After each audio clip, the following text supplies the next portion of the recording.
பணக்காரர் ஆகுறதுக்கு ஒரு தெளிவான ரோட் மேப் இருந்தா எப்படி இருக்கும்? எப்படிங்க பணக்காரர் ஆகுறது? இதுதான் நம்மில் பலரும் கேட்கிற மில்லியன் டாலர் கேள்வி. வாங்க, இதுக்கான பதில தேடி ஒரு சின்ன பயணத்தை தொடங்கலாம்.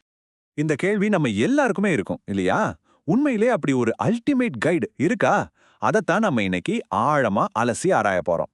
பாருங்க, ரொம்பவே பிரபலமா பேசப்படுற இந்த வழிகாட்டி பணக்காரர் ஆகிறதுக்கு 25 படிகள் இருக்குன்னு சொல்லுது. அடேங்கப்பா, 25 ஸ்டெப்ஸான்னு பார்த்ததும் கொஞ்சம் மலைப்பா இருக்கா?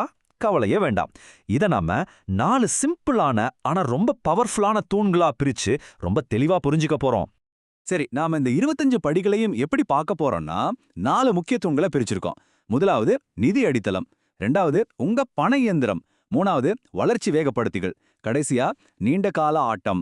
இந்த அமைப்பு விஷயங்களை ஈஸியா புரிஞ்சுக்கிறதுக்கும் மனசுல வச்சுக்கிறதுக்கும் ரொம்பவே ஹெல்ப் பண்ணும். நம்மளோட முதல் தூண் நிதி அடித்தளம். பாருங்க, செல்வம் சேர்க்கிறதுங்கிறது வெறும் பணத்தை பத்தினது மட்டும் இல்ல, அது ஆரம்பிக்கிற இடமே நம்மளோட சரியான மனநிலை தான். ஒரு ஸ்ட்ராங்கான உள்கட்டமைப்பை உருவாக்குறது தான் முதல் படி. இந்த அடித்தளத்தை ஸ்ட்ராங்கா போடுறதுக்கு என்னென்ன படிகள் இருக்குன்னு பாப்போமா? தெளிவான இலக்குகள், அசைக்க முடியாத தன்னம்பிக்கை, தொடர்ந்து கத்துக்கிறது, உங்க மேலேயே நீங்க முதலீடு பண்றது, வளர்ச்சியை நிறுத்தாம இருக்கிறது, ஒழுக்கம், அப்புறம் நீண்டகால பார்வை. இது எல்லாமே உங்க மைண்ட் செட்டை செதுக்கிறதுக்கான கருவிகள். எல்லாமே நம்ம மனசுல தான் ஆரம்பிக்குது. உங்களுக்கு தெளிவான இலக்குகள் இருக்கிறது ஒரு கூகுள் மேப் மாதிரி. ஆனா அந்த வண்டியை ஓட்டுறதுக்கு பெட்ரோல் வேணும் இல்லையா? அந்த எரிபொருள் தான் உங்க தன்னம்பிக்கை. இந்த ரெண்டும் இல்லாம அடுத்த கட்டத்துக்கு போறது ரொம்ப கஷ்டம். நிதி சார்ந்த கல்விங்கிறது காலேஜ்ல வாங்குற டிகிரி மாதிரி கிடையாதுங்க. அது ஒரு லைஃப் லாங் கமிட்மெண்ட். ஒவ்வொரு நாளும் உங்களை நீங்களே அப்டேட் பண்ணிக்கிறது, உங்க மேலேயே முதலீடு பண்றது, தொடர்ந்து வளர்ந்துகிட்டே இருக்கிறது. இதுதான் உண்மையான நிலையான சம்பாத்தியத்துக்கு வழிவகுக்கும். சரி, மைண்ட் செட் ரெடி. அடுத்து என்ன? நம்ம 2வது தூணுக்குள்ள போறோம், பண இயந்திரம். இதுதான் நம்மளோட டெய்லி ஃபினான்ஸை இயக்குற இன்ஜின். சொல்லப்போனா உங்க நிதி ஆரோக்கியத்தோட இதயமே இதுதான் சொல்லலாம். இந்த நிதி இன்ஜின் ஸ்மூத்தா ஓடுறதுக்கு முக்கியமான பாகங்கள் இதெல்லாம் தான்.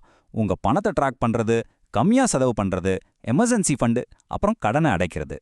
இந்த 3 ஸ்டெப்ஸையும் ஒரு சைக்கிள் மாதிரி நினைச்சுக்கோங்க. முதல்ல உங்க பணம் எங்க போகுதுன்னு ட்ராக் பண்றீங்க. 2வது வரதை விட கம்மியா செலவு பண்றத உறுதி பண்றீங்க. 3வது சம்பளம் ஏறினதும் செலவை ஏத்தாம பாத்துக்கிறீங்க. இதுதாங்க உங்க பண இயந்திரம் சீரா இயங்குறதுக்கான ரகசியம். ஒரு நல்ல இன்ஜினுக்கு டிஃபென்ஸ் ரொம்ப முக்கியம். திடீர்னு வர செலவுகளுக்கு நம்மள காப்பாத்துற ஷீல்டு தான் எமர்ஜென்சி ஃபண்டு. அதே மாதிரி அதிக வட்டி கடன்களை அடைக்கிறது நம்மளோட எதிர்கால வருமானத்துக்கு நாமளே போடுற கைவளங்க உடைக்கிற மாதிரி. 3வது தூணுக்குள்ள போறோம், வளர்ச்சி வேகப்படுத்திகள். இதுவரைக்கும் நாம டிஃபென்ஸை பத்தி பார்த்தோம். இப்போ அட்டாக் பண்ண வேண்டிய நேரம். அதாவது எப்படி ஆக்டிவா பணத்தை உருவாக்குறதுன்னு பார்க்க போறோம்.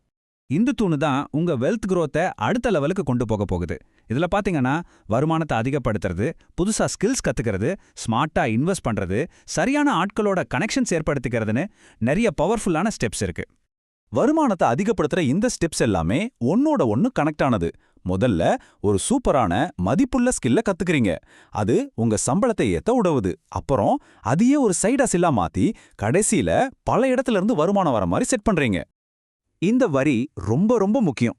நேரமும் கூட்டு வட்டியும் உத்தி சார்ந்தவை. இதோட அர்த்தம் என்னன்னா, நீங்க எவ்வளோ சீக்கிரம் இன்வெஸ்ட் பண்ண ஆரம்பிக்கிறீங்களோ அந்த அளவுக்கு டைம் உங்களுக்காக வேலை செய்யும். கூட்டு வட்டியோட மேஜிக்கே அதுதான். சின்னதா போடுற பணத்தை கூட காலம் போக போக ஒரு பெரிய மலையா மாத்திடும். இதுதான் இன்வெஸ்ட்மெண்ட்டோட பெரிய ரகசியம். இங்க ஒரு முக்கியமான வித்தியாசத்தை நம்ம புரிஞ்சுக்கணும். சிம்பிளா சொல்லணும்னா, சொத்துக்கள் உங்க பாக்கெட்ல பணத்தை போடும், பொறுப்புகள் உங்க பாக்கெட்ல இருந்து பணத்தை எடுக்கும். இந்த ஒரு ரூலை நீங்க புரிஞ்சுக்கிட்டாலே போதும், உங்க ஃபைனான்ஷியல் டிசிஷன்ஸ் மொத்தமா மாறிடும். ஸ்மார்ட்டா இன்வெஸ்ட் பண்றதுனா என்ன? அது 2 விஷயங்களோட காம்பினேஷன் தான். ஒன்னு கால்குலேட் பண்ணி ரிஸ்க் எடுக்கிறது, இன்னொன்னு எல்லா முட்டையும் ஒரே கூடையில போடாம முதலீடுகளை பிரிச்சு போடுறது. இது ரெண்டும் ஒரே காயினோட 2 பக்கங்கள் மாதிரி. இப்போ நாம கடைசி ஆனா ரொம்ப முக்கியமான தூணுக்கு வந்துட்டோம், நீண்ட கால ஆட்டம். பணம் சம்பாதிக்கிறது ஒரு 100 மீட்டர் ஓட்டப்பந்தயம் இல்ல, அது ஒரு மாரத்தான். ஜெயிச்சதை எப்படி தக்க வச்சுக்கிறது, பல வருஷங்களுக்கு எப்படி அதை வளர்க்கிறது, அதை பத்தி தான் இந்த செக்ஷன்ல பார்க்க போறோம். கடைசியா வர்ற இந்த படிகள் எல்லாமே நம்ம வெற்றியை தக்க வச்சுக்கிறதுக்கான மைண்ட் செட்டை உருவாக்குறத பத்தி தான். பொறுமை, கவனம், மத்தவங்களுக்கு வேல்யூ கொடுக்கறது, காலத்துக்கேத்த மாதிரி நம்மள மாத்திக்கிறதுன்னு எல்லாமே இதுல அடங்கும்.